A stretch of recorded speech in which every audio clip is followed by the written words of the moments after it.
जय हिंद दोस्तों, आप सभी का एक बार फिर से स्वागत है। इंडियन आर्मी से रिलेटेड आपकी एज लिमिट क्या रखी जाएगी, एज में आपका बहुत अच्छा बदलाव क्या आपका रह सकता है और आपकी 50,000 प्लस वैकेंसी पहली बार इस बार है, क्योंकि आपके लिए बहुत ही शानदार मौका इंडियन आर्मी की तरफ से निकल कर आ रहा है।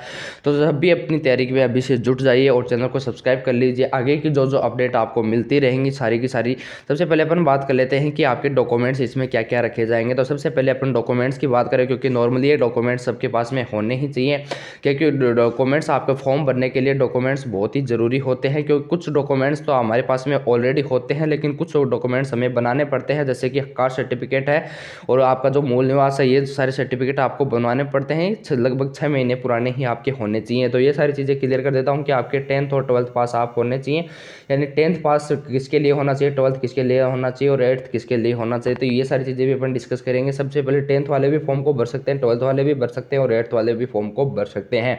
पहली चीज़ क्लियर कर देता हूँ। दूसरा आपके पास में अपना आधार कार्ड होना चाहिए, वैलिड आधार कार्ड होना चाहिए, जिसमें आपकी डेट ऑफ बर्थ मैच होनी चाहिए बिल्कुल सही से। और आपका दूसरा होना चाहिए कास्ट सर्टिफिकेट होना चाहिए, वो भी आपका सेंटर का होना चाहिए। तीसरी चीज़ आपकी होनी चाहिए, आपका मूल निवास आपके पास में होना चाहिए। अगर आपके पास में एनसीसी है तो आपके पास में एनसीसी सर्टिफिकेट भी होना चाहिए, कोई सा भी। अगर आपके पास में बीसी कोई सा भी हो एनसीसी का, वो सर्टिफिकेट आपके साथ में होना चाहिए। आप फॉर्म भरते हैं उसी टाइम पे आपको ये चीज़ें ज़रूरत होंगी। तो डॉक्यूमेंट्स आपके क्लियर हो गए होंगे ये सारे। अगर आप 10th पास हैं तो भी आप इस वीडियो को आगे तक देख लीजिए, कौन सी पोस्ट आपके लिए रहने वाली है। अब अपन बात कर लेते हैं कि 10th वालों के लिए कौन सी रहती है और 8th वालों के लिए कौन सी रहती है। सबसे पहले अपन बात कर लेते हैं जीडी वालों के लिए। जीडी के लिए आपकी क्वालिफिकेशन क्या रखी जाएगी, तो 10th पास आप होने चाहिए। 45% मार्क्स से आप 10th पास से होने चाहिए। सबसे पहली चीज़ आपके 45% होने चाहिए 10th के अंदर। उसके बाद में ज़रूरत पड़ती है कि आपके 10th के बाद उसके बाद में क्या करना पड़ेगा, तो उसके लिए आपको हर सब्जेक्ट के अंदर आपके 33% होने चाहिए। 45 होने के बाद, जैसे कि किसी के ग्रेस भी हो जाता है, यानी कि किसी के थोड़े से कम रह जाते हैं 33 से, तो उसके 33% हर में होने चाहिए। चाहे वो आपका कोई सा भी सब्जेक्ट हो, चाहे इंग्लिश हो चाहे मैथ्स हो, कुछ भी हो, 10th के अंदर आपके पास में होना चाहिए। अगर आपके ड्राइविंग लाइसेंस है तो भी आप उसमें अप्लाई कर सकते हैं, आप ड्राइविंग लाइसेंस के लिए कर सकते हैं। बाकी इसकी कोई कंपल्सरी नहीं है। अगर आपके पास में है तो ये आप लगा सकते हैं, अगर आपके पास में नहीं है तो आप इसको लगाने की कोई आपको इसकी ज़रूरत नहीं है। जीडी के लिए आपकी क्वालिफिकेशन ये रहने वाली है। इसके बाद में अपन बात कर लेते हैं कि आपकी तो टेक्निकल वालों के लिए आपके लिए क्या होना चाहिए। 10+2 आप एग्जाम पास में होने चाहिए। आप उसके साथ में आपके 50% मार्क्स होने चाहिए। फिजिक्स केमिस्ट्री और मैथमेटिक्स से आपके इंग्लिश ये सारे सब्जेक्ट होने चाहिए, उसमें आपके 50% मान होने चाहिए। और आपके 40% मार्क्स आपके ईच सब्जेक्ट में होने चाहिए। जैसे कि 10th में 30% थे, तो इसके लिए आपके 40% मार्क्स हर सब्जेक्ट के अंदर आपके होने चाहिए। तो ये सारी चीज़ें क्लियर हो गई होंगी। उसके बाद में अपन बात कर लेते हैं कि और क्या इसमें रहने वाला है। जैसे आप अगर बीटेच वगैरह वो सारी चीज़ें हैं तो वो आपके लिए काम की चीज़ें नहीं है। तो अपन बात कर लेते हैं कि आपके अग्निवीर क्लर्क के लिए आप क्या कर सकते हैं।